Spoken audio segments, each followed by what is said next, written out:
over fields of green, remembering the faces, the moments unseen, the hands that built a dynasty, the vision in their eyes, echoes in the auction barn beneath an endless sky. This is the bullseye, turn the volume high,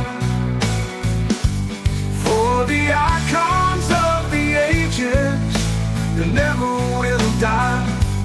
From the show ring thunder to the quiet strength they knew, hear their stories now, coming right on through. You can feel your heartbeat in your throat. The auctioneer's voice cracks through the humid September air at the 1972 Hanover Hill sale, and you're gripping the auction paddle so hard your knuckles have gone white. 3 bids ago, you blew past your authorized spending limit. 2 bids ago, you started wondering how you'd explain this to your bosses back at American Breeders' Service. 1 bid ago, you stopped caring. Auctioneer's rhythmic chant. Because in that ring, circling on legs that seem too elegant for his age, is a calf unlike anything the Holstein world has ever seen. His coat isn't the familiar black and white that's made this breed the backbone of the American dairy industry. It's a vibrant, almost copper red, alert eyes, a presence that makes experienced cattlemen, men who've spent their entire careers avoiding red genetics, lean forward in their seats. You raise your paddle again. $55,000. The room shifts. You feel eyes on you now, curious, skeptical, a few openly hostile. The man 3 rows back, a breeder who's been in this business longer than you've been alive, shakes his head slowly. You know what he's thinking. You know what they're all thinking. That calf is a genetic mistake, a defect, the kind of animal serious breeders cull from their herds without a second thought. Your paddle rises one more time. $60,000. The auctioneer's voice cuts through the stunned silence. Sold. You've just paid a world record price for a red and white Holstein. You've just bet your career on an animal the entire industry has dismissed. And in 2 days, when you walk into your boss's office to explain what you've done, you'll say something that will echo through dairy breeding lore for the next 50 years. But that's not really where this story begins. To understand what just happened in this auction barn, and why it matters for every Holstein alive today, you need to go back further. To a Swiss agricultural graduate standing alone in Ontario farmland with nothing but conviction and a crazy idea. To a Nebraska breeding wizard who died before he ever saw his life's work come to fruition. To a Kansas dairy farmer who would later become governor and whose bull would force an entire industry to confront what it means to wield genetic power. This is the story of 4 bulls who built the modern Holstein breed and the price we're still paying for their legacy. To understand what's coming, you need to understand the world of dairy cattle breeding in the early 1960s. You're standing in a Nebraska pasture, let's say, in the spring of 1960. The Eisenhower administration is winding down. Kennedy is campaigning on television, a technology that's starting to change everything, and American agriculture is in the midst of its own quiet revolution. If you're a dairy farmer in 1960, your grandfather would barely recognize your operation. The cows you're milking produce twice what his did. The barn you work in has electric lights, mechanical milkers, bulk tanks that keep milk cold until the truck comes. You're not just a farmer anymore. You're a businessman, tracking production records, calculating feed efficiency, making breeding decisions based on data your grandfather never had access to. And at the center of this revolution is artificial insemination. The AI industry has changed everything. Instead of keeping a bull on your farm, expensive, dangerous, limited in genetic reach, you can now order semen from the best sires in the country.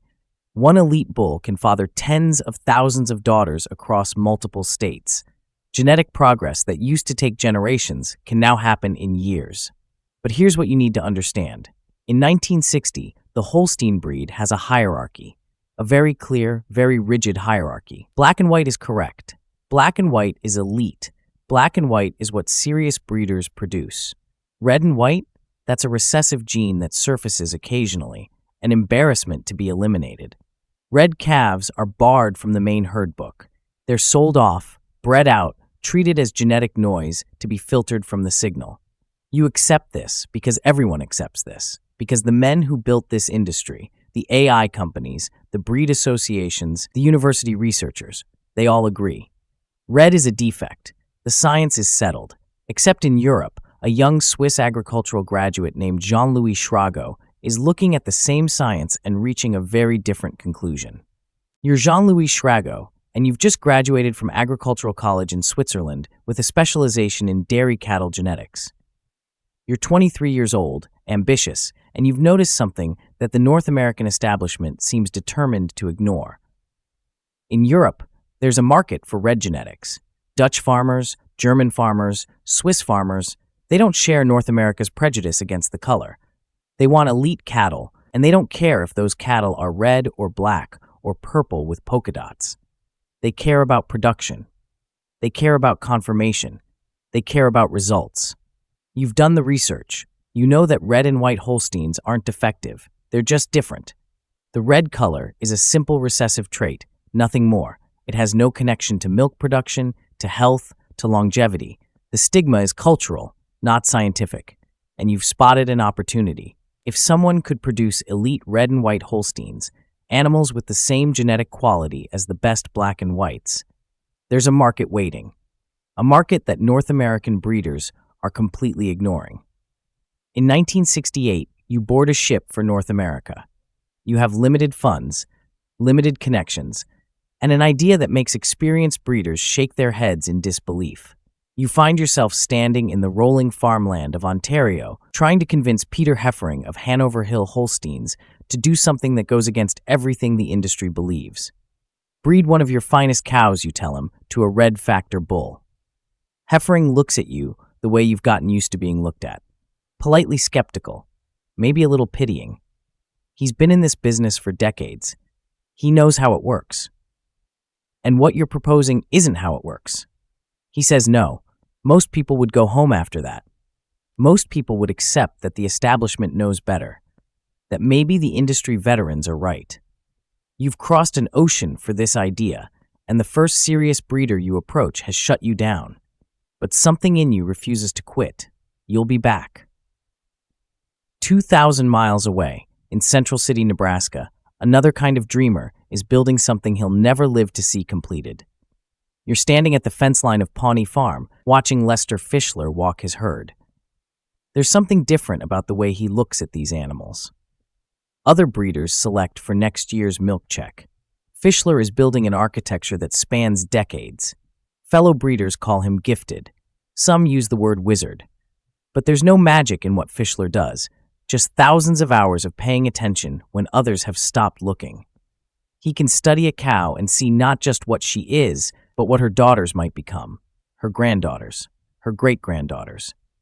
He maintains what he calls a strictly rag apple herd, tracing back to bloodlines he's refined over years of careful selection. Every mating decision is deliberate. Every calf born is a step toward something only he can fully visualize. You watch him pause by a pregnant cow named Pawnee Farm Glenview Beauty. There's nothing flashy about her. She's not a show cow, not a record breaker. But Fischler's hand rests on her side for a long moment, and you wonder what he sees. He won't live to find out. Fischler will die before the calf inside this cow, or her own calf, born a few years later, ever produces a daughter. All those years of patient work, and he'll never see the payoff. That's the part of this story that catches in the throat. But in April 1962, the architecture Fischler built will outlive him in ways nobody imagined. Meanwhile, in Kansas, two partners are making breeding decisions that will reshape the entire industry without any idea what they're setting in motion. You're John Carlin, a dairy farmer in partnership with Lawrence Mayer. You'll go on to bigger things. Governor of Kansas from 1979 to 1987, eventually Archivist of the United States. But right now, in the early 1970s, you're just trying to build a quality Holstein herd. Select Sires has proposed a mating. Your cow Cremel, bred to a bull named Penn State Ivanhoe Star. It's a good match on paper. Star is proven. Cremel has potential. You sign off on it, the way you sign off on dozens of breeding decisions, with instinct, with pedigree analysis, with the best information available. You have no way of knowing that the calf that results from this mating will revolutionize milk production across the entire breed, or that decades later, researchers will trace two separate lethal genetic disorders back to him, or that his name, Carlin M. Ivanhoe Bell, will become synonymous with both the promise and the peril of genetic power. You're just making a breeding decision, the same way farmers have made breeding decisions for centuries. The difference is the tools have changed, and nobody's fully reckoned with what that means. You're Jean-Louis Schrago, and you've spent 3 years being told no. 3 years of industry veterans suggesting, politely and not so politely, that you're wasting your time. 3 years of doors closing.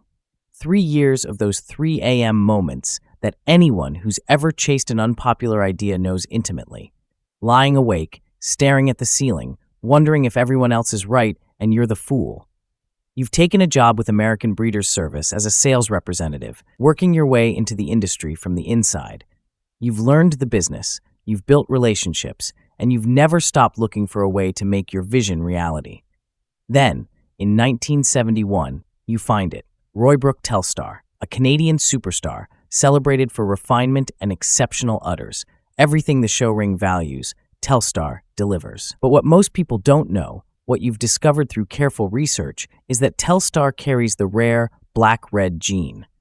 There's just one problem. Telstar has been exported to Japan. You start making phone calls, you write letters, you work contacts on the other side of the Pacific, trying to locate something that might not even exist anymore. Frozen semen from a bull that's been out of North America for years. And then, against all probability, you find it. 2 units. 2 precious units of Telstar semen preserved in a tank somewhere in Japan. The price for importing them? $2,500. In 1971, that's serious money. That's rent for months. That's a down payment on land. For 2 units of semen from a bull nobody in North America is thinking about anymore. You pay it. Now you go back to Peter Heffering at Hanover Hill. You have something concrete this time. You have a plan. Telstar's black-red gene, combined with the true recessive red gene carried by the right cow, will produce a red calf. Not just any red calf, an elite red calf, with Telstar's refinement and Hanover Hill's quality. Heffering agrees to try. The cow you select is Tara Hill's Pride Lucky Barb, a phenomenal animal who happens to carry the red recessive. The genetic math is elegant. The odds are right. Now you wait. You're Wally Lindskog, and you've driven from California to Nebraska for the Pawnee Farm dispersal sale. Lester Fischler's herd is being sold off, and buyers from 7 states have gathered in Central City. The mood is strange. Fischler was respected, more than respected, revered by those who understood what he was building. And now his life's work is being parceled out to the highest bidders. You've come with instructions from Arlinda Farms. You've got a spending limit, and you've got a feeling, something you can't quite articulate, about a pregnant cow named Pawnee Farm Glenview Beauty. Other buyers see a good cow. You're trying to see what Fischler saw when he bred her. You're betting that whatever architecture he was building, some of it lives in this animal. The bidding starts. Your paddle keeps rising. 3,000, 3,500, 4,000. The man next to you drops out. Someone across the barn shakes his head and stops. $4,300. You've just bought a pregnant cow for more than some of these farmers paid for their land. Your bosses back in California are going to want an explanation. 25 days later, Beauty arrives at Arlinda Farms by train. She's exhausted from the journey. She's also very, very pregnant. On May 9th, 1962, she gives birth to a bull calf. You don't know it yet, but you're looking at an animal whose genetics will eventually flow through nearly 1/6 of every Holstein alive, whose influence will help double the milk production of the entire breed, whose name, Pawnee Farm Arlinda Chief, will become the most genetically dominant sire in the history of any livestock species. Right now, he's just a calf, finding his legs, blinking in the California sunshine, and 8 months from now, he'll almost die. To understand what happens next, you need to understand what artificial insemination did to the cattle industry. Before AI, genetic progress moved at the pace of a single bull serving a single herd. A great sire might father a few hundred offspring in his lifetime, all within a few miles of wherever he lived. His genetics would spread slowly, generation by generation, limited by geography and time. AI shattered those limitations. By the 1960s, a single elite bull could father tens of thousands of daughters across the entire continent. His semen could be frozen, stored, shipped anywhere.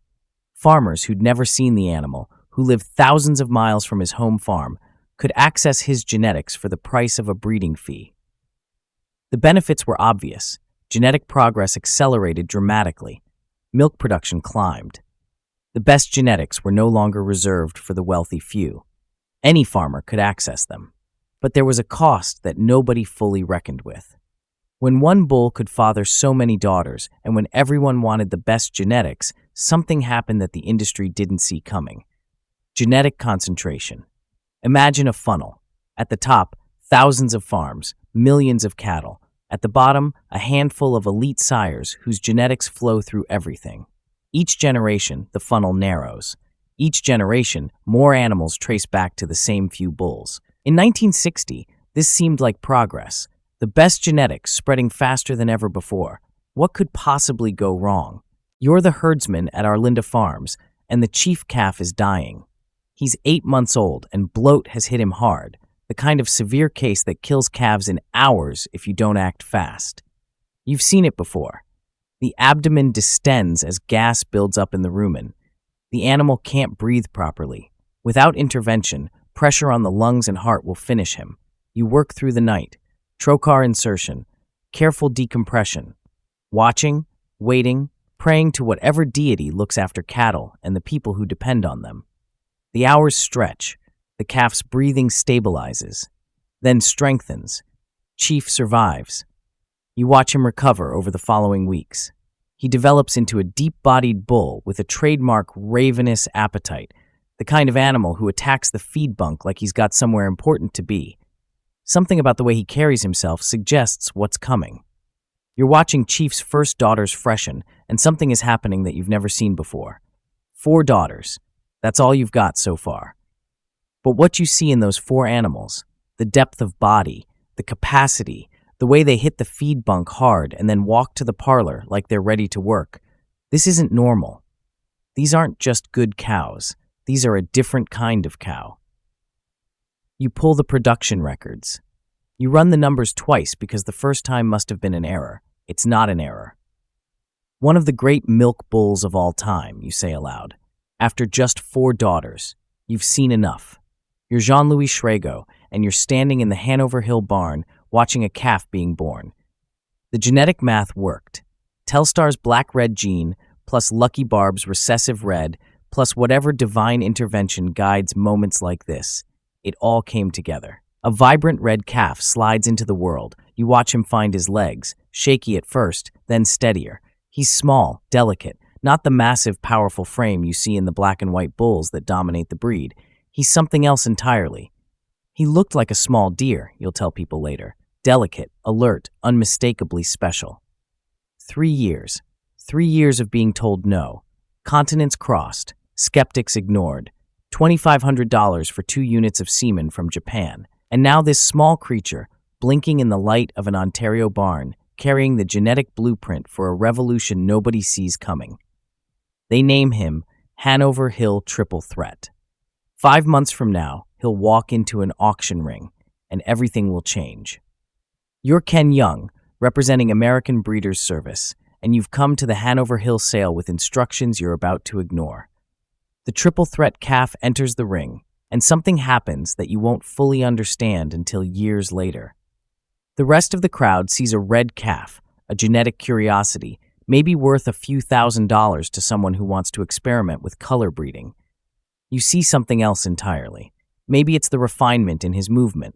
Maybe it's the same thing Schrago saw in that barn 5 months ago. Maybe it's nothing you can articulate, just a bone-deep conviction that this animal matters.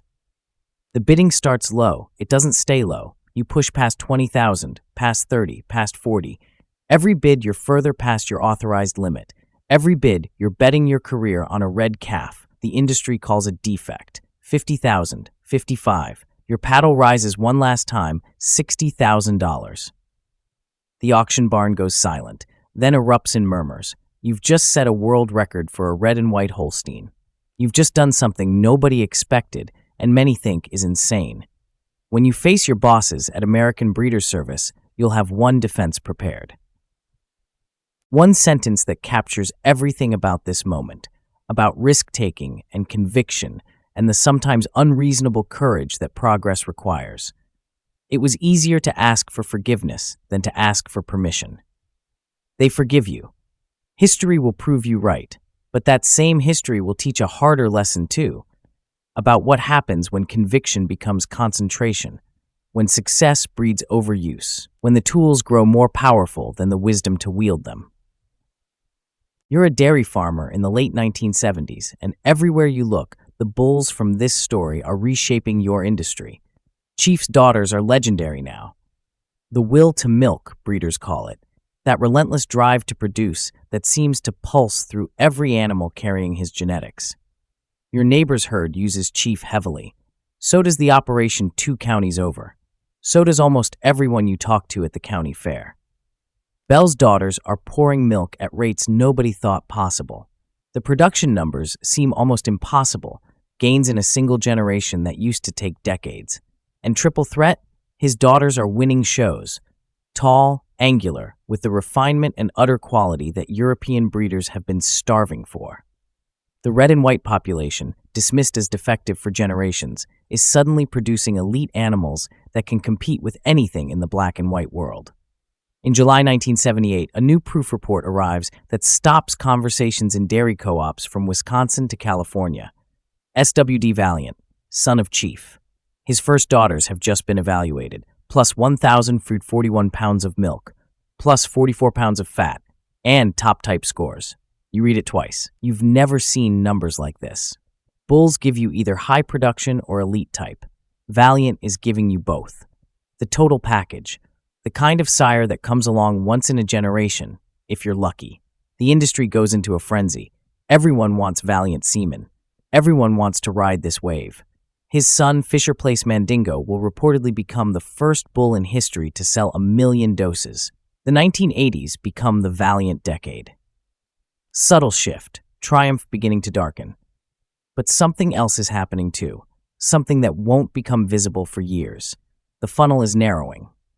By January 1987, you pull up the TPI rankings, Total Performance Index, the industry's gold standard for comparing sires. 31 of the top 100 bulls are Valiant sons. 98 of the top 400 carry his genetics. Let that sink in. Nearly a quarter of the breed's genetic elite, all connected to one sire. The eggs are all in one basket, and nobody's asking what happens if some of those eggs are cracked. You're sitting at your kitchen table, flipping through AI catalogs, making the same breeding decisions that farmers have made for generations. But you're not thinking about genetic concentration. You're thinking about your herd, your bottom line. Which bulls will improve your cows, increase your production, keep you competitive in a market that gets tighter every year. The names in these catalogs have become familiar. Bell, Chief, Valiant. You've used them all. Your neighbors have used them. The university extension agents recommend them. The AI companies promote them. The science, or what passes for science, says these are the best genetics available. And they are. You've seen it in your herd. The Chief daughters that eat like they're starving and milk like machines. The Bell daughters that set production records you didn't think were possible. The Valiant granddaughters that look good and perform. You're not being reckless. You're not cutting corners. You're making the best decisions you can with the information you have. But somewhere, in a way you can't see, every mating decision you make is adding to a concentration that nobody's measuring. Every farmer making the same smart choice you're making is narrowing the genetic funnel another fraction of a degree. Years pass. The technology improves. Your production numbers climb. The industry celebrates its progress. And in a laboratory in Denmark, researchers are starting to notice something troubling in the pedigrees. You're a researcher in Denmark, and you've been tracking a pattern that doesn't make sense. Calf mortality. Specifically, calves that die in utero or shortly after birth with a specific cluster of vertebral abnormalities. It's not common enough to raise immediate alarms, but it's consistent enough to warrant investigation. You start mapping pedigrees, tracing ancestry, looking for the common thread that connects these affected calves. The pattern emerges slowly at first, then faster, then with a certainty that makes your stomach drop. Every affected calf, every single one. When you trace the pedigree back far enough, they all connect to a single animal. Carlin M. Ivanhoe Bell, the bull who revolutionized milk production, the bull whose genetics flow through thousands of herds across the globe, the bull who represents progress itself. He's been carrying a lethal recessive gene this entire time. The phone calls you're about to make will change an industry. You're a breeder in Wisconsin, and the facts that just came through has changed everything. Complex vertebral malformation, CVM, a lethal genetic disorder traced back to Carlin M. Ivanhoe Bell. And that's not all. He also carried BLAD, bovine leukocyte adhesion deficiency, 2 lethal recessives in one bull. The most influential sire in modern Holstein history was a carrier for 2 separate ways to kill his own descendants. You set down the facts and stare at the wall. Your mind is already running through your breeding records. The Bell daughters you bought, the matings you made, the calves you lost over the years that nobody could explain. The guilt doesn't arrive all at once. It comes in waves. That heifer you lost 3 years ago, the one the vet couldn't figure out. The stillborn calf last spring. The neighbor's troubles that you chalked up to bad luck. Were those Bell? Were those CVM? Were you unknowingly producing calves destined to die, trusting the system, trusting the science? You want to be angry. At the AI companies, at the researchers, at someone. But who? Everyone was operating with the best information available. Everyone was making the same smart decisions you were. We weren't careless, you'll tell someone later, at a conference, over drinks, when the wounds have started to heal. We just didn't know what we didn't know. You're watching an industry forced to grow up overnight. The breed associations move fast, faster than you've ever seen bureaucracies move. Testing protocols are developed, carrier status designations are created, mandatory disclosure requirements are implemented. If you want to sell semen now, you have to know your bull's carrier status. If you're marketing an animal, you have to disclose genetic risks. The age of blind trust is over. Some breeders want to abandon Bell's line entirely, burn it down, start fresh. But the voices of reason prevail. Bell's genetics are too valuable, too deeply embedded to simply discard. The answer isn't elimination, it's management. Test before you mate. Avoid carrier-to-carrier breedings. Use the information, don't run from it. In 2016, 17 years after the CVM discovery, a cow named Sheiknal Durham Arrow walks into the ring at World Dairy Expo. She's a Bell descendant. Through Regan Crest Elton Durham, through generations of careful, tested, managed breeding, she wins Grand Champion of the International Holstein Show. Proof that even a complicated legacy can produce champions, if you have the wisdom to manage it. You're a dairy farmer in 2024, and the lessons from Bell and Chief and Valiant are built into every decision you make. Before you order a single dose of semen, you check the inbreeding coefficient.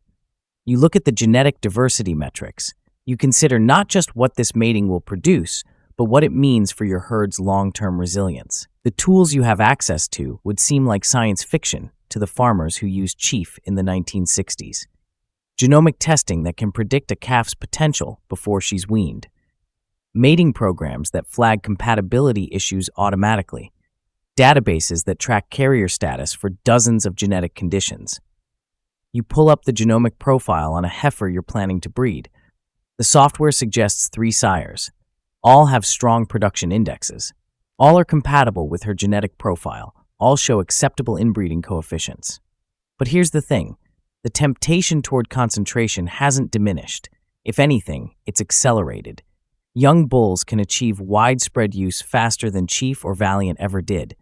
A hot sire can go from sampling to dominating the proof sheets in 2 years. The same forces that created the Bell crisis, everybody wanting the best genetics, everybody making the same smart choice, are still at work. You pause over the top-ranked bull in the catalog.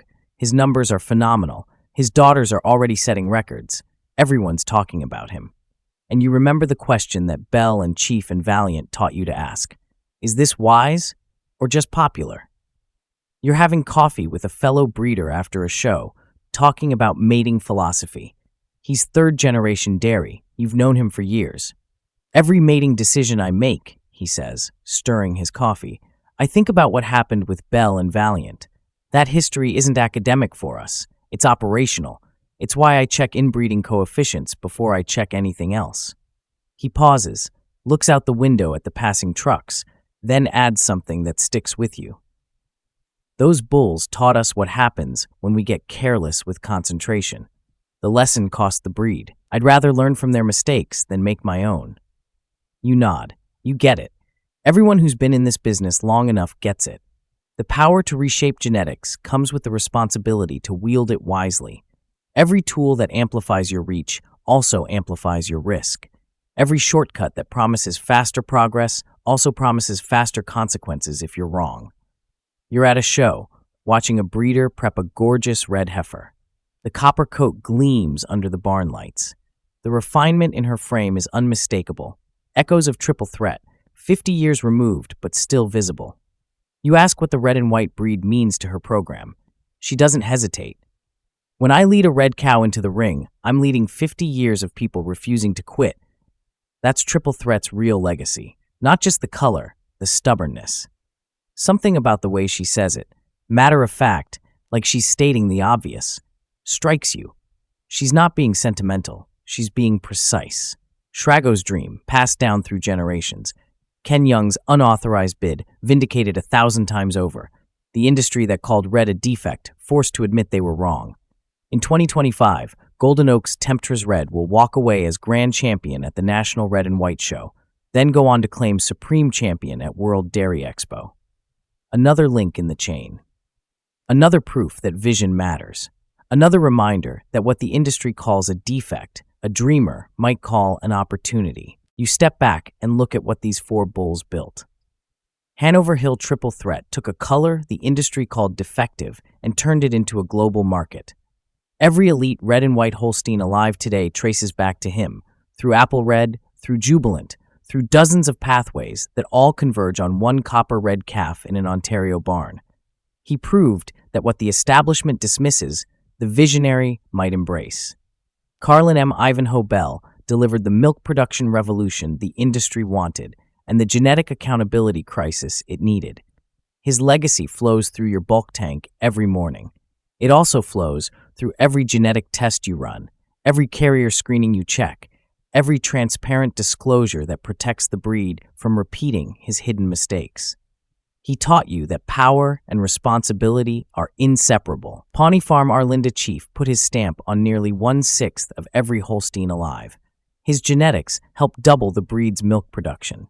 His concentration taught you that dominance unchecked becomes vulnerability. 15% of the genome in one bull's descendants, a staggering achievement and a staggering warning, inseparable.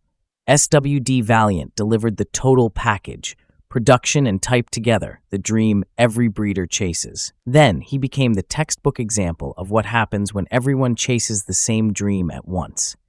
His sons dominated the rankings so completely that the breed had to confront what popularity without restraint really costs. You're standing in the genomic age they made possible.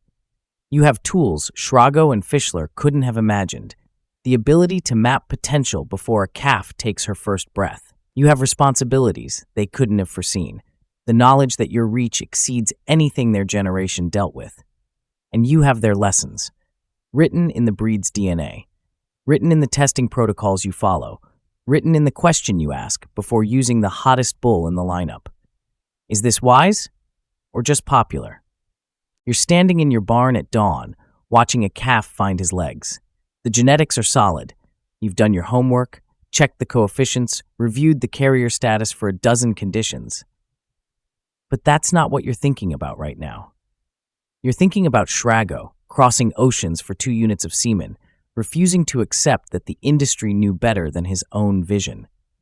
You're thinking about Ken Young, paddle rising past all reason, betting his career on a red calf everyone called defective. You're thinking about Fischler, building an architecture he'd never see completed.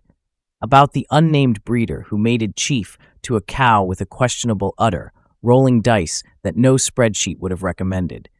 They weren't reckless people. They were people who understood that the safest path rarely leads anywhere worth going, and that the price of never risking anything is never building anything either. But they also learned, sometimes painfully, that risk without responsibility is just gambling. That power without accountability leaves wreckage. That the greatest gift you can give the next generation isn't just better genetics, but the wisdom to use them well. The next bull who builds the breed is being born somewhere today, maybe in a barn like yours, maybe from a mating that seems risky on paper, maybe from a color or a line that the industry currently dismisses. The question isn't whether you'll find him. The question is whether you'll have the wisdom to use him well. This has been the Bullvine Podcast, the bulls who built the breed. This episode was based on historical records from American Breeders' Service, ABC Genetics, Select Sires, and archival materials from the Holstein Breed Associations. Special acknowledgement to the breeders, past and present, whose decisions and courage shape the breed we work with today. If you're making breeding decisions, remember what these bulls taught us. Test before you trust. Balance power with diversity. Ask the harder questions earlier. For the Bullvine, thank you for joining us. Until next time, keep building something that lasts. This is the Bullvine. Turn the volume high. For the icons of the ages that never will die. From the show ring thunder to the quiet strength they knew. Hear their stories now, coming right on through.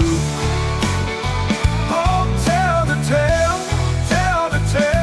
the Bullvine. Legends live here.